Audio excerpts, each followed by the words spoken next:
2 رکعت نماز پڑھی جاتی ہے، لیکن یہ ہمارے سماج میں رائج ہے نماز وحشت قبر۔ اس کے نماز وحشت قبر سے بھی پہلے ایک ایسا مستحب ہے کہ جو ہمارے یہاں پہ رائج نہیں ہے، عام طور پہ ہمارے یہاں وہ مستحب ادا نہیں کیا جاتا۔ اب شاید دھیرے دھیرے کچھ لوگ اس کی طرف متوجہ ہو رہے ہیں، حالانکہ نماز وحشت قبر سے بھی پہلے وہ مستحب ہے، اور وہ ہے مرنے والے کی جانب سے صدقہ نکالنا۔ یہ نماز وحشت قبر سے پہلے کی بات ہے۔ نماز وحشت قبر کیا روایات میں موجود ہے، حضور سرور کائنات حضرت محمد مصطفیٰ صلی اللہ علیہ وآلہ وسلم، حضور جب انتقال ہوا مرنے والے کا، حضور نے کہا کہ بھئی تم جو ہے اپنے مرنے والے کے لیے صدقہ نکالو، قبر کی جو پہلی رات ہے اس کے لیے صدقہ نکالو۔ اس نے کہا سرکار میرے پاس تو کچھ ہے ہی نہیں، میں کیا صدقہ نکالوں، میرے پاس نکالنے کے لیے کچھ بھی نہیں ہے۔ تب حضور نے کہا کہ تمہارے پاس صدقہ نکالنے کے لیے کچھ نہیں ہے تو تم 2 رکعت نماز اپنے مرنے والے کے لیے پڑھو۔ اور پھر حضور نے نماز وحشت قبر کی تلقین کی۔ کب؟ پہلے کس کا ذکر کیا؟ پہلے ذکر کیا گیا صدقے کا، کہ تم اپنے مرنے والے کے لیے صدقہ نکالو۔ صدقہ نہیں نکال پا رہے ہو تو پھر تم 2 رکعت نماز وحشت قبر پڑھو۔ اور اگر کوئی صدقہ بھی نکالتا ہے، نماز وحشت قبر بھی پڑھتا ہے تو یہ اور اچھی بات ہے، کہ لیکن صدقے کا نکالنا نماز وحشت قبر سے پہلے ذکر کیا گیا ہے۔ روایات میں باقاعدہ موجود ہے کہ مرنے والا دیکھے گا کچھ لوگ ہیں جو تھال کے اندر کچھ سجا کے لے کے آ رہے ہیں، اور اس تھال میں تھال ہے اور تھال کے اندر خوان ہے اور اس میں سے نور نکل رہا ہے، تو پوچھے گا بھئی یہ نور کے خوان کیا ہے؟ تو کہا جائے گا کہ یہ وہ صدقہ ہے جو تیرے وارثان نے تیری طرف سے نکالا ہے۔ تو قبر میں مردہ وہ دیکھے گا انہیں، وہ نور کی شکل میں اس کے سامنے آئے گا۔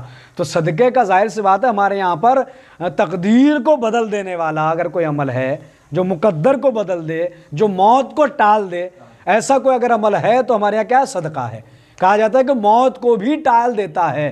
اگرچہ اللہ کا نبی اگر یہ دعا کر کے جائے، حضرت عیسیٰ علیہ السلام کے لیے موجود ہے کہ حضرت عیسیٰ علیہ السلام جب نکلے ہیں حواریوں کے ساتھ تبلیغ کے لیے، تو تبلیغ کرتے جاتے ہیں، زمین آسمان جہاں جہاں بھی جو نعمات دیکھتے ہیں ان کے بارے میں بتاتے چلے جاتے ہیں حضرت عیسیٰ علیہ السلام۔ یہ تبلیغ کرنے کا ان کا اپنا انداز تھا۔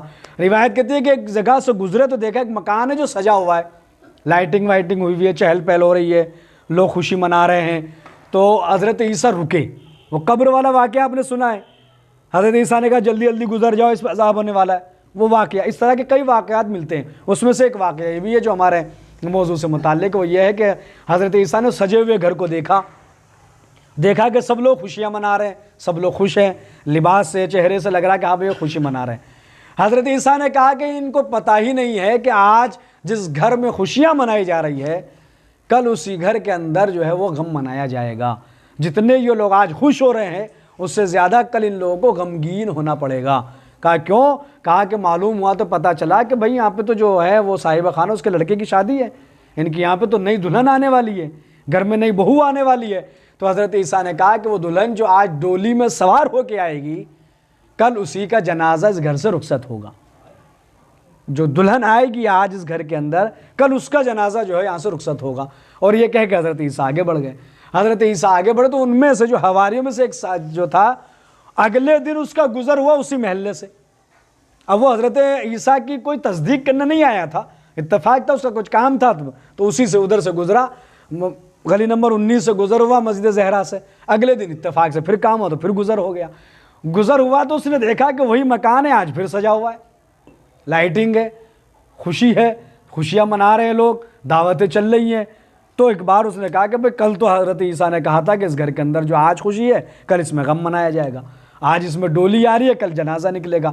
لیکن وہ حضرت عیسیٰ نے کچھ کہا یہاں تو پھر وہی ماحول ہے خوشی کا۔ تو وہ آگے بڑھا اور اپنا کام بھول گیا جس کام کے لیے جا رہا تھا۔ اس نے پہلے کہا کہ یہ معلومات کر لو کہ معاملہ کیا ہے۔ انہوں نے جا کے صاحبہ خانہ سے پوچھا کہ بھئی آپ کے یہاں شادی ہوئی؟ کہا جی ہاں۔ کہا جی دلہن آپ کی؟ کہا بالکل ٹھیک ہے، اپنے کمرے میں موجود ہے، ٹھیک ہے بالکل تیار ہے۔ کہا کہ اچھا بالکل ٹھیک ہے؟ کہا کہ ہاں بالکل تیار ہے، بالکل ٹھیک ہے۔ تو اب یہ بھاگا ہوا پہنچا حضرت عیسیٰ علیہ السلام کے پاس اور جا کے کہا کہ اللہ کے نبی آپ نے کل جس گھر کے بارے میں بیان کیا تھا کہ آج جس گھر کے اندر خوشی ہے کل اس میں غم ہوگا، آج جہاں پہ دلہن ڈولی میں بیٹھ کے آ رہے کل اس کے جنازے کا ڈولا نکلے گا، اس کا تابوت نکلے گا، لیکن وہاں تو پھر خوشی کا ماحول ہے۔ حضرت عیسیٰ نے کہا کہ چلو میرے ساتھ۔ اب حضرت عیسیٰ تمام آگے اس گھر کے اندر، گھر میں آئے تو صاحب خانہ خوش ہو گیا کہ جس کا کلمہ پڑھتا ہوں میں جس نبی کا، وہ نبی میرے گھر تشریف لائے ہیں، تو بڑا خوش ہوا، اس نے استقبال کیا جس طرح سے استقبال کیا جانا چاہیے۔ حضرت عیسیٰ نے کہا کہ بھائی مبارکباد دی، بظاہر سے شادی ہوئی تھی، کہا کیا میں تمہاری دلہن سے جو آئی ہے ان سے کچھ بات کر سکتا ہوں؟ اس نے کہا کہ بھائی اللہ کے نبی، یہ تو ہماری بہو کے لیے شرف کی بات ہے کہ جس نبی کا وہ کلمہ پڑھتی ہے وہ ان سے گفتگو کرنا چاہتے ہیں، ان سے بات کرنا چاہتے ہیں۔ کہتے ہیں کہ حضرت عیسیٰ دلہن کے کمرے میں پہنچے، اس سے معلومات کی، اور اس کے بعد حضرت عیسیٰ نے کہا کہ تم نے ایسا کون سا کام انجام دیا ہے کہ جس کے ذریعے سے تمہاری موت جو آنے والی تھی وہ ٹل گئی ہے؟ حضرت عیسیٰ نے دلہنی سے سوال کیا، تو حضرت دلہن نے کہا کہ چونکہ شادی کا ماحول تھا، وہ بتا رہی ہے شادی کا ماحول تھا، اور جب شادی کا ماحول تھا تو میں نے دیکھا کہ حضرت عیسیٰ نے کہا کہ تم اپنی جگہ سے ذرا کھڑے تو ہو جاؤ۔ وہ اپنی جگہ سے کھڑی ہوئی تو حضرت عیسیٰ نے دیکھا کہ سانپ ہے، بڑا زہریلا سانپ ہے، اور وہ سانپ اپنے دم کو اپنے منہ میں دبائے ہوئے پڑا ہے، اس کی دم، اس کی پونج اس کے منہ میں دبائے ہوئے پڑا ہے۔ حضرت عیسیٰ نے کہا کہ اس کے ڈسنے کے ذریعے سے تیری موت لکھی ہوئی تھی، لیکن تو نے ایسا کون سا فعل انجام دیا، ایسا کون سا کام انجام دیا جس کے ذریعے تیری موت ٹل گئی؟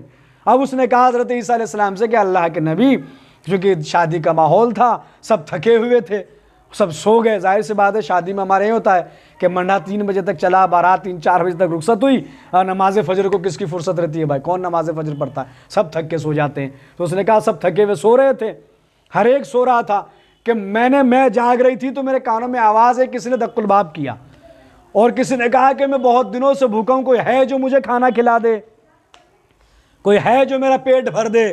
وہ کہتے حضرت عیسیٰ کہتی ہے کہ میں اٹھی، اور میں اٹھنے کے بعد باورچی خانے میں گئی، میں نے وہاں پہ جا کے دیکھا کہ کھانا رکھا ہوا ہے، وہ کھانا میں نے صدقے کے طور پر نکال کر، صدقہ اپنا جان و مال کا صدقہ کے طور پر وہ کھانا اس کے حوالے کیا، اور میں نے جو صدقہ نکالا میں نے اس سے۔ ظاہر سی بات ہے کہ ہمارے یہاں پہ تو جو نئی نئی دلہنیں ہوتی ہیں وہ تو گھر میں نکل بھی نہیں سکتی ہے، وہ پرانا زمانہ تھا جب نہیں نکلتی تھی، اب تو شادی سے پہلے بھی دلہنیں جو ہے وہ شوہر کے ساتھ گھومتی ہے، شادی کے پہلے بھی گھومتی ہے اور بعد میں بھی گھومتی ہے، لیکن وہ زمانہ تھا کہ جب ایسا ہوتا تھا۔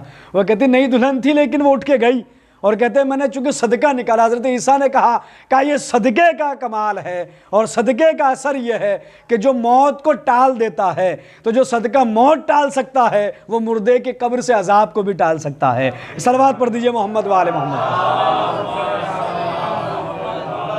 تو ہمیں چاہیے کہ ہم اپنے مرنے والے کے لیے صدقہ ضرور نکالیں، بڑی اہمیت رکھتا ہے۔ صدقہ مصیبتوں کا رد بلا ہے، مصیبتوں کو ٹال دینے والا ہے، موت کو ٹال دینے والا ہے صدقہ۔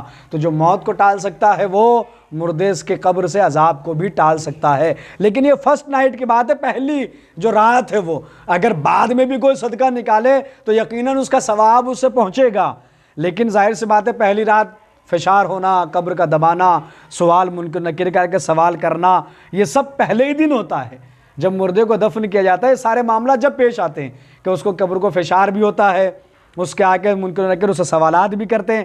اب ظاہر سی بات ہے منکر و نکیر سوالات کریں گے تو اگر پہلے ہی دن اگر رپورٹ انہوں نے صحیح پیش کر دی تو آگے ہی معاملات حل ہوتے چلے جائیں گے اس کے، اور انہوں نے رپورٹ غلط دے دی تو ہم اور آپ چاہتے کہ ہمارے مردے کی رپورٹ منکر و نکیر صحیح پیش کرے اللہ کی بارگاہ میں، تو ہمیں پہلے ہی دن اپنے مردے کے لیے اس کی طرف سے صدقہ بھی نکالنا چاہیے، اس کی طرف سے نماز وحشت قبر بھی ہمیں پڑھنی چاہیے، اور اس کے علاوہ پھر جتنے بھی ایصال ہم ہو سکیں ایصال ثواب اس کے لیے کریں۔ اور ایصال ثواب کا سب سے بہترین ذریعہ مجلس سید الشہداء ہے کہ ہم امام حسین کی چند لوگوں کو اکٹھا کریں اور اپنے مرنے والے کی جانب سے ہم اس کے ایصال ثواب کے لیے مجلس سے ادا کریں۔ ایک صلوات پڑھ دیں مل کے محمد والے محمد۔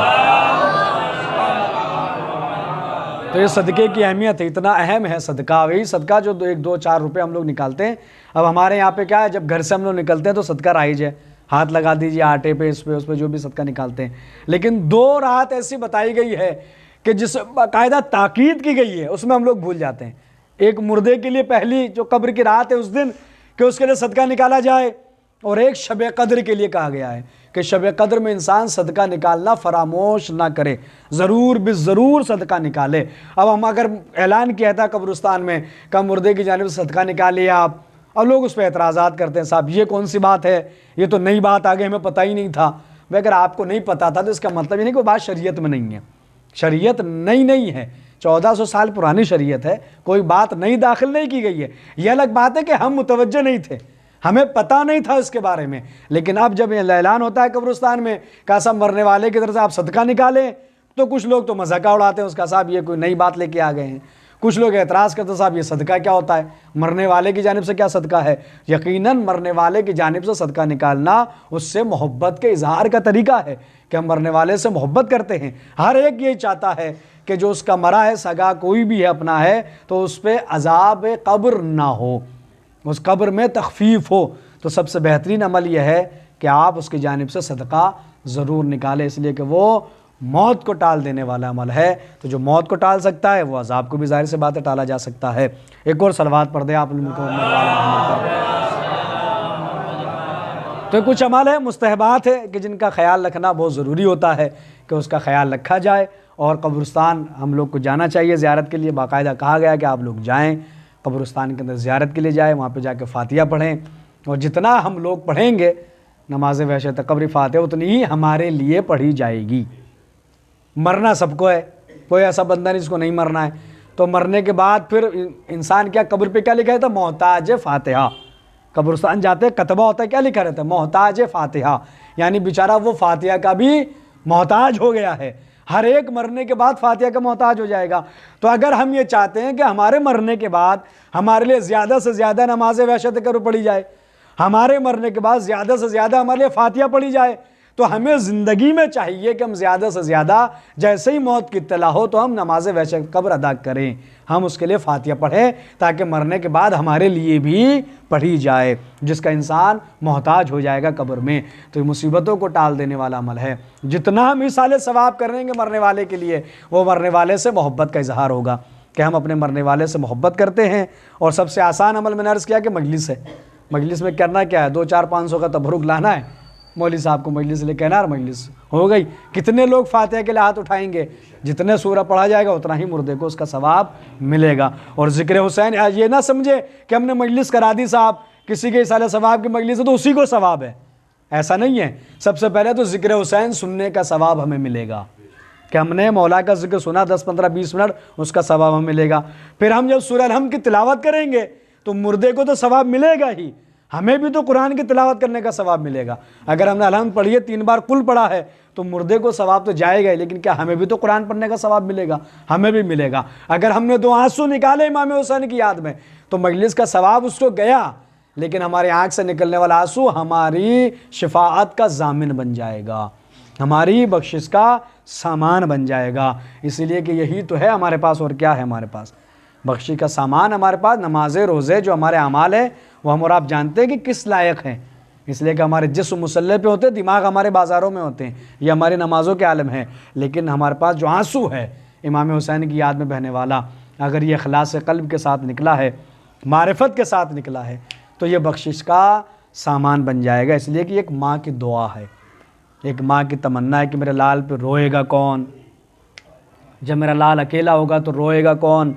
تو فرمایا کہ اللہ قوم پیدا کرے گا کہ جو روئے گی امام حسین پہ۔ اب ہم اور آپ یہ کہتے ہیں کہ ہم وہ قوم ہیں کہ جس کے لیے جناب سیدہ نے دعا کی، تو جب ہم وہ قوم ہیں تو ہمارا کام ہے ہم حسین پہ گریا کریں، ہم حسین پہ ماتم کریں۔ آج کی تاریخ جو گزری ہے، ایک 14 سال کے شہزادے سے منسوب تاریخ گزری، یتیم حسن سے شہزادہ قاسم کی ولادت بسعادت کی تاریخ گزری ہے۔ جو آج کی تاریخ گزری ہے یہ شہزادے کی ولادت کی تاریخ ہے۔ ایسا شہزادہ کہ 13-14 سال کا شہزادہ ہے اور اجازت مانگتا ہے آ کے، تو چچا کیا کہتے ہیں کہ تم میرے بھائی کی امانت ہو، میں تمہیں کیسے اجازت دے دوں؟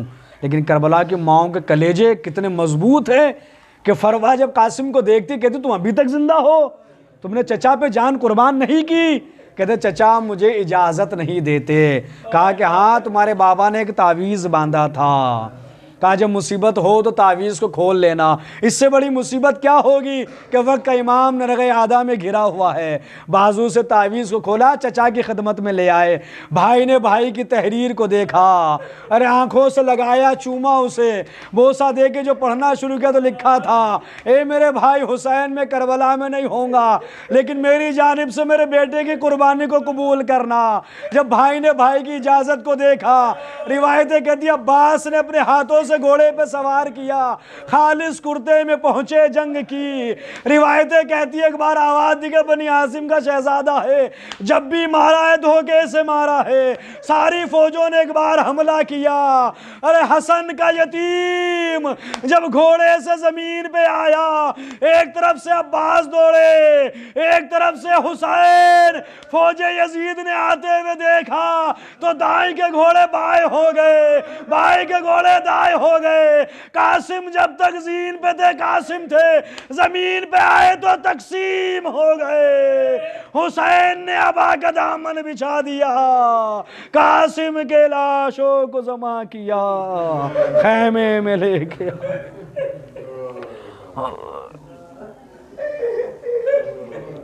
سیعلم الذین ظلموا ایام قلبی ینقلبون الا لعنۃ اللہ علی القوم الظالمین الہی بحق زہرا و بیہا و بالہا و بنیہا۔ معبود ہماری اس عبادت کو اپنی بارگاہ میں قبول فرما۔ جہاں جہاں بھی شیعان حیدر کرار، مومن و مومنات، مسلم و مسلمات موجود ہیں، سب کی جان مال عزت و آبرو کی حفاظت فرما۔ جو بیمار ہے حق کے بیمار کربلا انہیں شفا کامل و عاجل عطا فرما۔ خصوصاً جناب ہاشم صاحب جو علیل ہے، میری والدہ بھی علیل ہے، بیمار ہے، پروردگار انہیں شفا کامل و عاجل عطا فرما۔ بارالات تجھے واسطہ محمد و آل محمد کا جس مرحوم کے صالح ثواب کی مجلس ہے، اس مرحوم کے درجات کو بلند سے بلند تر فرما، مرحوم کی مغفرت فرما، ہم سب کو موت کے ذریعے عبرت حاصل کرنے کی توفیق عطا فرما۔ معبود ہمارے ذکر کو، ہماری اس مجلس کو، ہماری تمام دعاؤں کو اپنی بارگاہ میں شرف قبولیت عطا فرما۔ سب سے عظیم دعا یہی ہے ہمارے آخری امام کے ظہور میں تعجیل فرما، ہمیں ان کے مخلص اعوان و انصار میں شمار فرما۔ ربنا تقبل منا انکا انت السمیع العلیم۔ گزارش ایک مرتبہ سورہ الحمد، 3 مرتبہ سورہ اخلاص کے تلاوت فرما کر مرحوم